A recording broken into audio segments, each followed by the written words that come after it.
So this is where the YouTube people say that it's going to take way too long to do the That's too slow. He doesn't know what he's talking about. We've turned them. I'm fighting back. The nice guy's gone. I see you, commenter. So notice the adjustments in technique.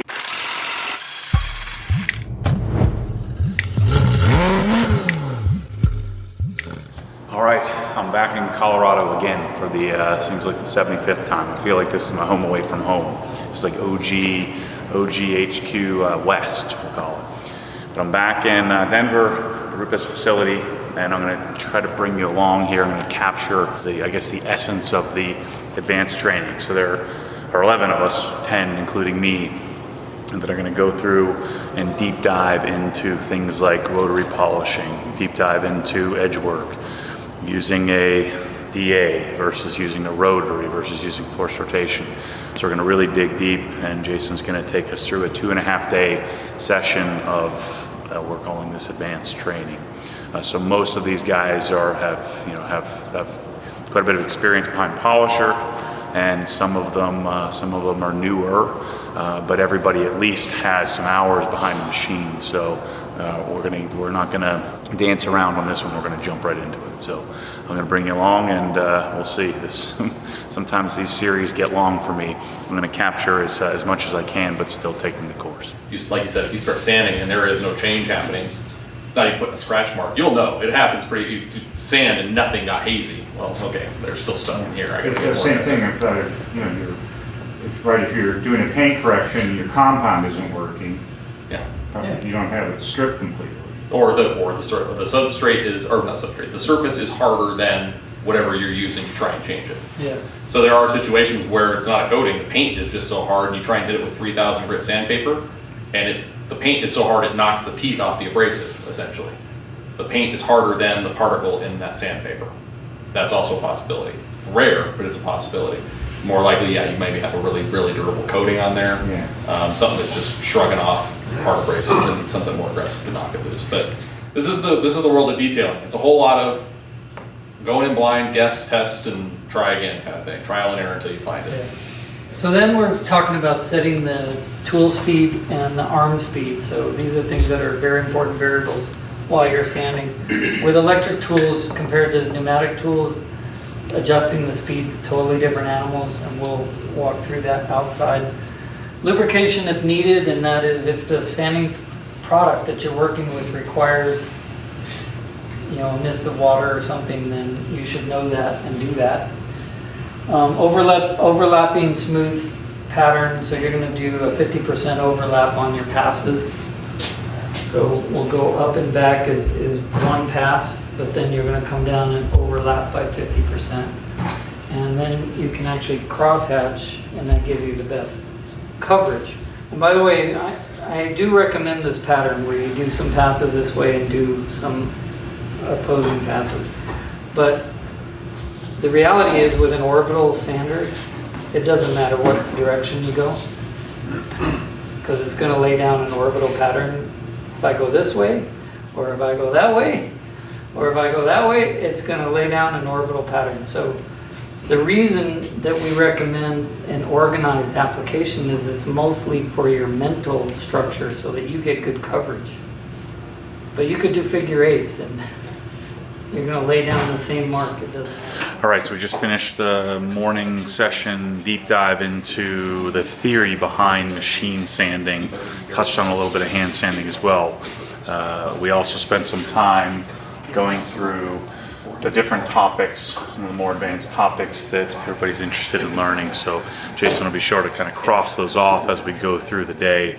But now we're going to go out into the actual the training area and work on some hoods. So Jason's going to demonstrate some machine sanding. I'm going to try to capture some of that, and then we'll get some hands-on time as well. Okay, so I have water, and for those of you that are being specific, this is the 100% water type, the H2O variety. Alkane? pH 8? And then I also have isopropyl alcohol. This is a 50-50 mixture at a 70% concentration. So it's a little bit on the mild side, which is the way I like it. This says it's alcohol, but it's not. It's like I've never seen green alcohol before. This is a mild solvent, so it's a mild wax and grease remover. PNSs, actually. Yeah. Using the least aggressive method first, I would use water, but I know that's not going to be enough. Obviously, your panel would not be dusty when you start. It will make scratches, but we're hoping to make We want more scratches anyway. So if it is dusty like this, what you want to do is do your first wipe, get the dirt off, and then flip the towel over and do the final flash.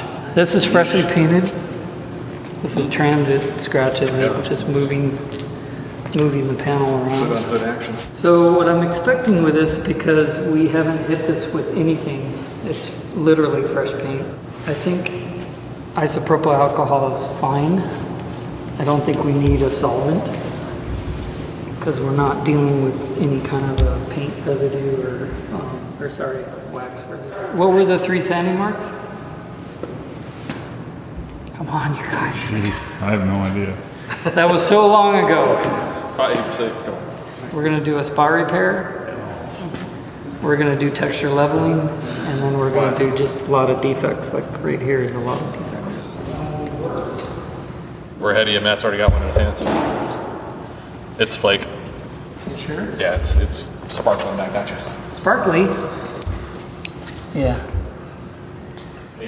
So let's level texture. So how do I know this is dry paper? Oh, it doesn't have holes in it. Okay, it doesn't have holes, which if it had holes, that means it's automatically dry sanding with dust extraction. But how do I know if this paper is intended to be used dry or wet? Yeah, the box that came in should tell you. There's that. But most of the time it doesn't actually. Unfortunately, they're not real clear. So one giveaway is if you look at this, I'll pass that around. There's these little squiggly lines. I don't know, can you catch that? Little squiggly lines on the sanding disc. You guys see those? You can look up against the light and see them really clearly. What that is an application of a dry lubricant. It's called a stearate. If you see paper that has those squiggly lines on it, then this is intended to be used dry because it's a dry lube. If it doesn't have It those, won't work at all wet either. huh? It won't work very well wet. Yeah, it doesn't like being wet actually. So look for those, and that's one indicator. Hopefully the box tells you. But we are going to use this product, and I ran out of 1500 wet, so we have to do it dry. You want to start with 1500, it's least aggressive. Anything finer is likely, it either won't level texture or to do it slow. But there's lots of people that do this step, what I'm doing right now, they start with 1000 grit, and you really don't need to. 9mm tool. I also have a 6mm tool, which looks remarkably similar, depending on the orientation. It's a 6mm tool, and here's a 3mm tool. Again, to review, this is 1500 grit paper. The depth of the mark is going to be the same no matter which one of those orbits I use. It's just the 3mm is going to remove paint slower than the millimeter.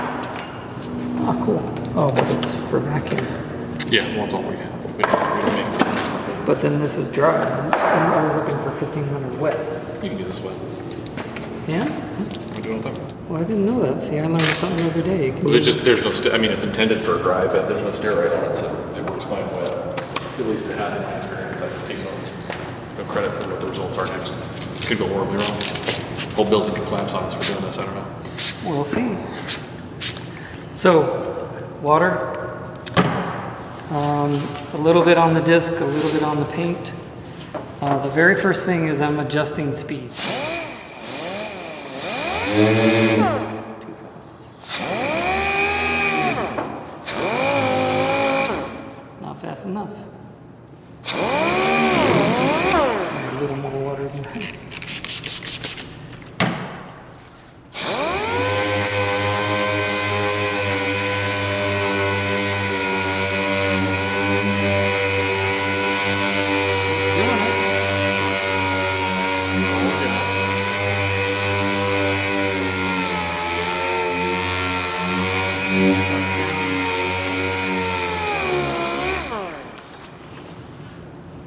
Interesting. All right, so you saw the white stuff? We know we got some sanding done. It should happen pretty, I wouldn't say immediate, but within the first little bit. The only time you won't see it if the paint's really hard.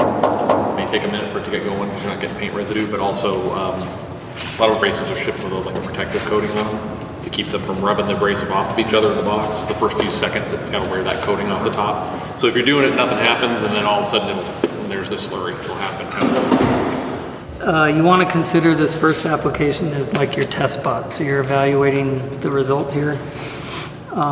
This area here and all this stuff out here, when you see these highs and lows, that is partially leveled texture, not fully leveled texture, which is what you were asking about earlier. This could be a goal that you just want partially leveled texture. This right here is flat. So that is, if the goal is texture leveling, then you've accomplished it here, here, a little bit here. Notice how fast that happened though. So remember I was saying when you were saying, can you partially, and I said there's one method where you short and wipe. So you've, in that little amount of time, so it would be done, wipe, and inspect. Now, did you put that pigtail on purpose on there? Everything's on purpose when I do it. Okay. And if you want this everywhere, you'd start with a finer grit. Potentially, or a smaller orbit on the tool, because you want to reduce the rate of material removal. Remember, depth is dictated by the grit of the paper, rate is dictated by the orbit of the tool. So you could go to a finer orbit, because this is 9. This is our biggest orbit for a palm sander. You could do a 3mm orbit with the same grit and get a different result, because of the speed it would just chop at the top. I was trying to find the pigtail that I deliberately put in there. So. Did you? Forgot where you started. Nice pigtail. There's only- So you wanted to see a pigtail? There you go. So maybe your wet paper isn't so good. Well, there's also a possibility of telegraphing, like we're talking about, through the holes there. All kinds of stuff could be happening. Yeah. So I want everything flat. So I'm going to keep sanding. I cleaned the disc. You saw how I did that. Sprayed water, rinsed it.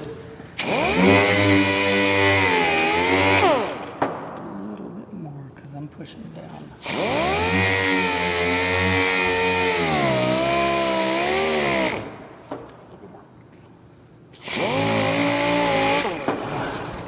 It's sucking down as soon as it gets a lot of material.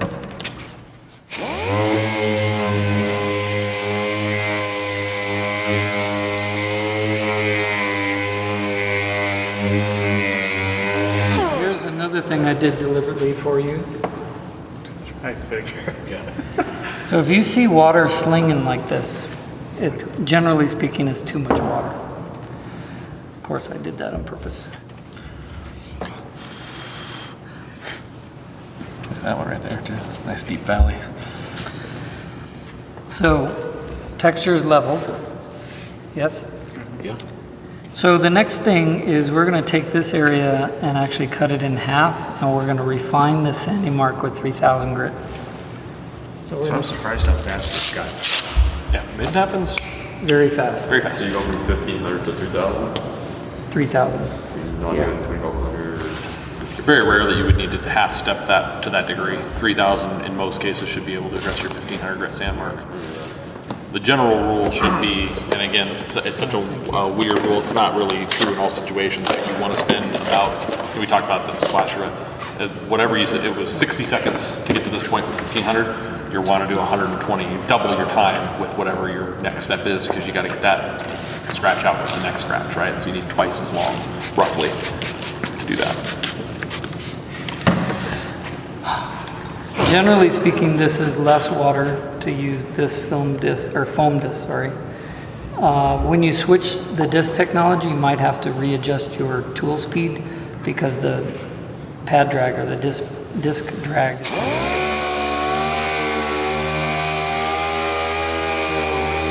Right away you can see this froth material is what you want. If you don't see that, and it might take a couple passes for the, I think you explained the transit coating on these, right? Yep. Yeah. So it might take a couple passes for you to see that on a new disc.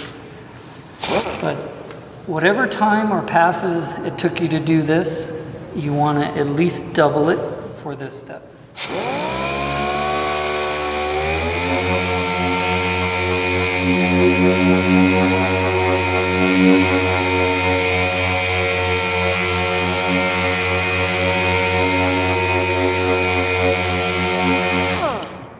Too much speed, huh?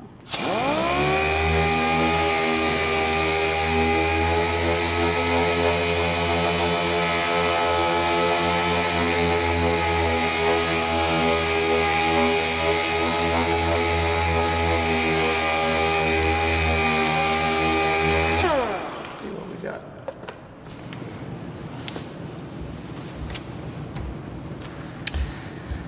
So at this point, you want to evaluate looking at a light at a 45-degree angle to your eyes. So you should be able to like find a reflection of a light in there. And here, it'll be hard to see the light. And then here you should be able to see some. You're starting to get a reflection, basically. You'll be able to make out things in the reflection, whereas this is, it's dull. You won't see anything in that. And then the way to clean this, so you see those clumps? The little clumpy. That is a mix of sanding residue with paint residue. And if you see that, you want to clean it, because if you keep sanding, you're asking for a pigtail mark. So it is literally that easy. So you just want to rinse off that stuff. Only because I pay attention, don't you normally use cotton instead of microfiber when you're cleaning? If you're going to touch the, yeah. And the reason for that is that microfiber, as good as it is, can, if you rub it into an abrasive, you can actually remove some of the abrasive. For a tool like this, how many CFM do you need? 13, roughly, for anything. You need a big compressor. You need a serious compressor, yeah. You're not going to run it off your Craftsman. You need a serious compressor. 2.5 horse, 3 horse, probably 60 gallon plus. Will generally do it. No pancake compressors. It's not going to do it. I'm just showing you additional refinement just so you can see the difference in how that looks.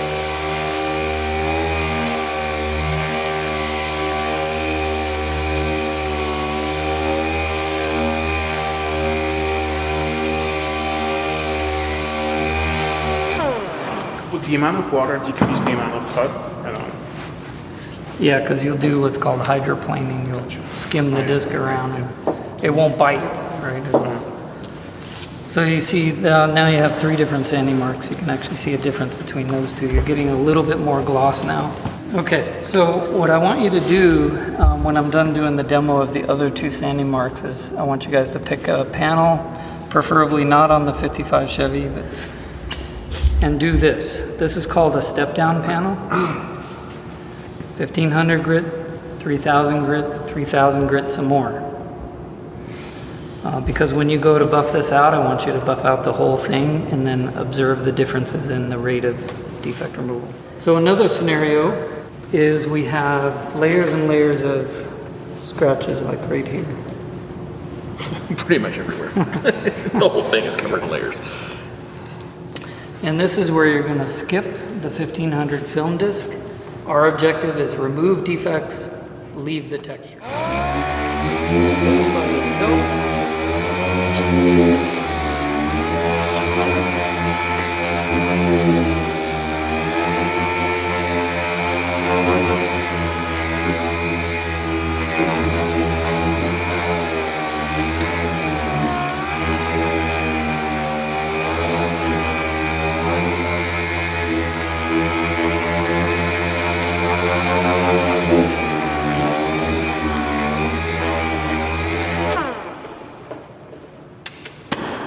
All right, so here is where you can tell we're leaving the texture.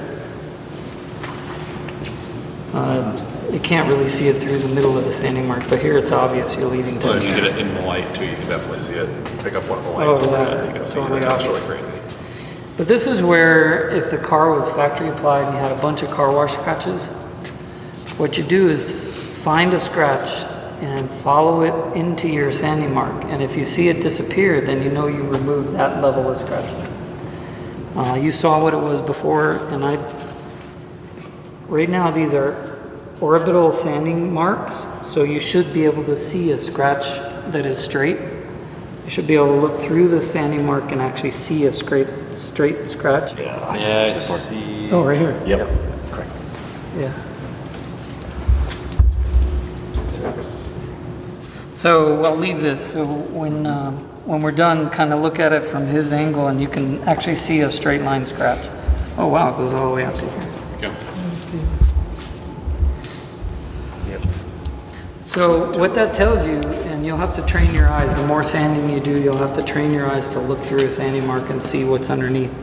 So this is a scratch that starts way over here, and you can still see that line in your sanding mark. So what you know is you have not removed this sanding mark, or sorry, you have not removed that scratch. Everything else we removed, it looks like, pretty well, but here's one that we didn't. So your choice is, do I dig for that some more, or do I leave it? And it really is a choice. With 3000 grit like we just did, I think I would go for that again. You would sand it more 3,000 instead of 2,000. I would sand it More more. stop and compound. No, you want the scratch out with your sandpaper. Yep. And if I hit it again with 3000 a second time, I would stop.